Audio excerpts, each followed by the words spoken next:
చేతిలో సామాజిక అస్త్రం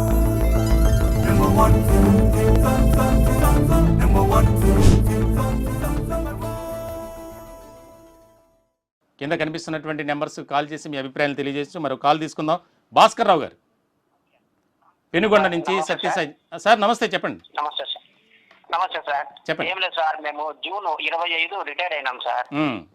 జూన్ 25 అదే 2025 రిటైర్డ్ అయినాము. ఓకే. ఇంతవరకు మాకు కావాల్సిన గ్రాట్యుటీ కానీ ఏమి సరెండర్ లీవ్ అమౌంట్ రాలేదు సార్.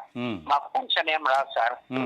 ఏమి ఏదో ఆ గ్రాట్యుటీ వస్తే ఏదో బ్యాంక్ లోనో పోస్ట్ ఆఫీస్ లో నేర్చుకుని ఆ ఇంట్రెస్ట్ మేము జీవనం కొనసాగించాలి సార్.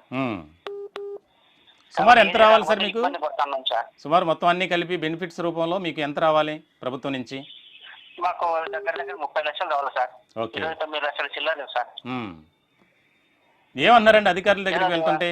ఏం చెప్తున్నారు? మేము రెవెన్యూ అదే ట్రెజరీలో ఏమో ఫీడ్ చేసినాము, ఇంకా అక్కడి నుంచి రావాల్సిందే, గవర్నమెంట్ నుంచి రావాల్సిందే అనే మాట చెప్తున్నారు సార్. ట్రెజరీ వాళ్ళు కూడా అదే అంటున్నారు. వాళ్ళు ఫండ్స్ వేస్తే ఇంకా మీకు వచ్చేస్తాయి అనే మాట చెప్తున్నారు సార్. ఫీడ్ చేసినారు సార్. భాస్కర్ గారు, మీరు తప్పకుండా 25వ తేదీన మనం ఒక ఆత్మీయ సమావేశాన్ని ఏర్పాటు చేసాం. రిటైర్డ్ ఉద్యోగుల సమస్యలపై ప్రభుత్వానికి నివేదించాలి ఇంకా సమగ్రంగా. ఇప్పటికే మేము తెలియజేస్తూనే ఉన్నాం. దీనికి సంబంధించి ఒక సామాజిక బాధ్యతగా తీసుకువెళ్ళాలి అనేది. మీరు దూరం అనుకోకుండా 25వ తేదీ ఆదివారం ఉదయం రావడానికి ప్రయత్నం చేయండి. విజయవాడ గాంధీనగర్లో హోటల్ ఐలాపురం. ఎందుకంటే నేను హార్ట్ పేషెంట్ సార్. దానికి ఓకే, హార్ట్ పేషెంట్ సార్. అది కూడా తెలియజేయాలి సార్. నేను పొద్దున ఏమన్నా సర్జరీ ఏమంటే ఆ ఖర్చులు మాకు నెక్కిన పడతాయి కదా సార్. ఇంకా సర్జరీ అంటేనే 10 లక్షలు కావచ్చు, 15 లక్షలు కావచ్చు, చెప్పలేము కదా సార్. ఏం సార్? అవును. ఇంకా డబ్బులు పెట్టుకుని గవర్నమెంట్ దగ్గర నిలబడిపోయినాయి కాబట్టి ఇప్పుడు మాకు అదొక ఆందోళనకరంగా ఉంది సార్. సరే, మీరు ఆదివారం రావటానికి చూడండి. వీళ్ళని బట్టి మనం ఒక వేదిక మీద మాట్లాడితే ప్రభుత్వం స్పందించవచ్చు. తర్వాత మీకు అందరికీ న్యాయం జరగాలి, మీకు న్యాయం చేయాలి.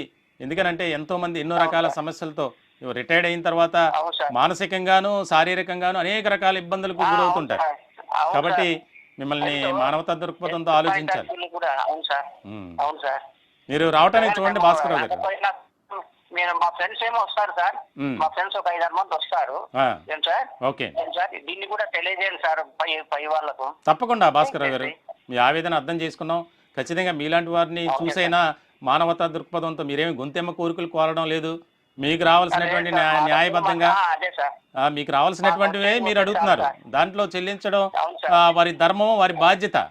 కాబట్టి ఇందులో ఎక్కడ కూడా ఎవరో మీకు కావాల్సినవి అడుగుతున్నారు తప్ప అది ఇవ్వాలి, నాకు ఇది కావాలని అడగట్లేదు. తప్పకుండా భాస్కర్ గారు, మీకు న్యాయం జరుగుతుంది. మీ ఆవేదన ఈ యొక్క కూటమి ప్రభుత్వం తప్పకుండా అర్థం చేసుకుంటుందని మేము భావిస్తున్నాం. థ్యాంక్ యూ భాస్కర్ గారు.